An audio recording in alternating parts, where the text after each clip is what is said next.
Video దీనా video దీను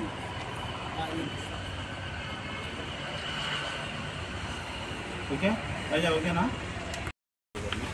murder చేసినాం sir. ఇదేంటంటే వార్తలు రాసినందుకు మర్డర్ చేసాం. దీనిపైన మీరు మా విజ్ఞప్తిగా దీన్ని చర్యలు తీసుకోవాలా, కఠినంగా శిక్షించాలనేసి మా విజ్ఞప్తి మీరు పంపించారు. మేము పై అధికారులకు ఎస్పీ గారిని కొన్ని చింతిస్తున్నాం. మేము చదివేసరికి ఏమైనా జరుగుతుంది.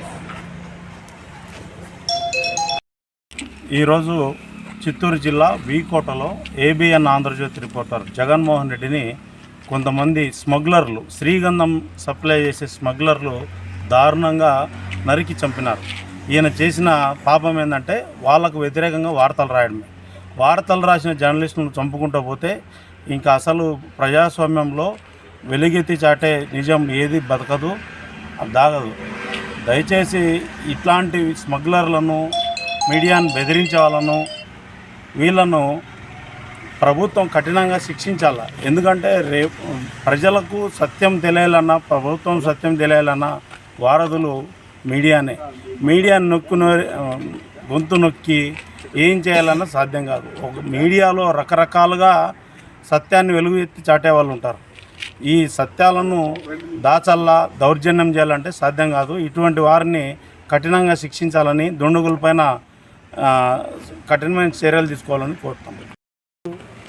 చాలా దారుణమైన రోజుగా పరిగణించాలి.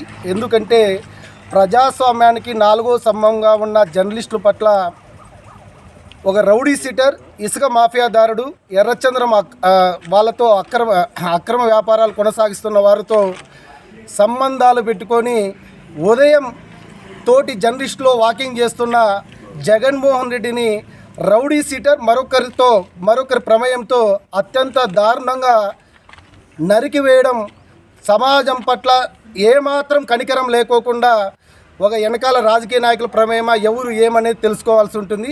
కాబట్టి ఎవరైతే ఇలాంటి ఘటనలకు పాల్పడ్డారో వారిని వెంటనే పోలీస్ అధికారులు పట్టుకొని కఠినంగా శిక్షించాలి.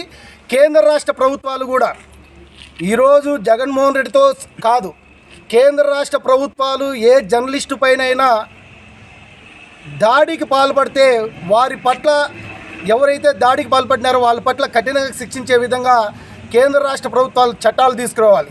అదేవిధంగా ఎవరైతే ఇలాంటి దాడులకు పాల్పడుతున్నారో, ప్రజాస్వామ్యంలో ఇలాంటి దాడులకు అవకాశం లేదు, కానీ నిజాలు నిర్భయంగా రాసే విలేకరుల పట్ల, సమాజంలో దొంగలు వారి వ్యాపారాలను ప్రజలకు తెలిసే విధంగా, అధికారులకు తెలిసే విధంగా నిర్భయంగా రాసిన జగన్మోహన్ రెడ్డిని అత్యంత దారుణంగా దాడి చేయడం సిగ్గుతో తలదించుకుంటున్నాం. అది కూడా ఉదయం 9 గంటల లోపల వాకింగ్ చేసే సమయంలో జగన్మోహన్ రెడ్డిని అత్యంత దారుణంగా దాడి చేయడం దారుణం. అదేవిధంగా జగన్మోహన్ రెడ్డికి ఒక కుటుంబం ఉంటుంది.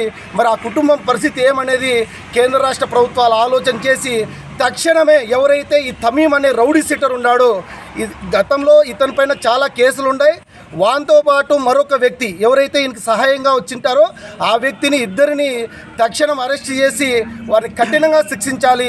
పోలీసు వారికి ఒకటి విజ్ఞప్తి చేస్తున్నాం, ఒక గంజాయి బ్యాచ్ని చేస్తే రోడ్డుపై నడిపిస్తున్నారు, లేదా ఇతర వ్యాపారాల్లో ఏదైనా హత్యలు చేసే ఒక సాధారణ వ్యక్తిని హత్య చేసినా కూడా రోడ్డుపైన వాళ్ళు ఊరేగిస్తున్నారు. కానీ ఇలాంటి రౌడీ సీటర్ను నడి రోడ్డు పైన ఎన్కౌంటర్ చేస్తేనే జర్నలిస్టులు ఖచ్చితంగా రేపొద్దున భయపడుకోకుండా వార్తలు రాసే అవకాశం ఉంది. కాబట్టి కేంద్ర రాష్ట్ర ప్రభుత్వాలు విజ్ఞప్తి చేస్తున్నాం పదే కంపల్సరీగా జర్నలిస్టులపైన, దాడి చేసేవారిపైన మీరు ఖచ్చితంగా ఒక చట్టాన్ని తీసుకొస్తే రేపొద్దునే మేము కూడా తలదించుకొని ఫీల్డ్కి పోయి వాస్తవాలను ప్రజలు చూపించే విధంగా మేము కూడా పనిచేస్తున్నాం. కాబట్టి ఈ విషయంలో ముఖ్యమంత్రి నారా చంద్రబాబు నాయుడు గారు, హోమ్ మినిస్టర్ అనితమ్మ గారు తక్షణం స్పందించి ఎవరైతే దాడికి పాల్పడినారో తమీంతో పాటు అతనికి సహకరించిన వ్యక్తి, తర్వాత వీళ్ళు వెనక ఉన్న ప్రమేయం ఉన్న ఎవరైతే ఈ హత్యకు ప్రేరేపణ కలిగించిన వెనక ఎవరుండారో వాళ్ళందరినీ తక్షణము అరెస్ట్ చేసి నడి రోడ్లో ఎన్కౌంటర్ చేయాలని జర్నలిస్టు సంఘాల తరఫున డిమాండ్ చేస్తున్నాం.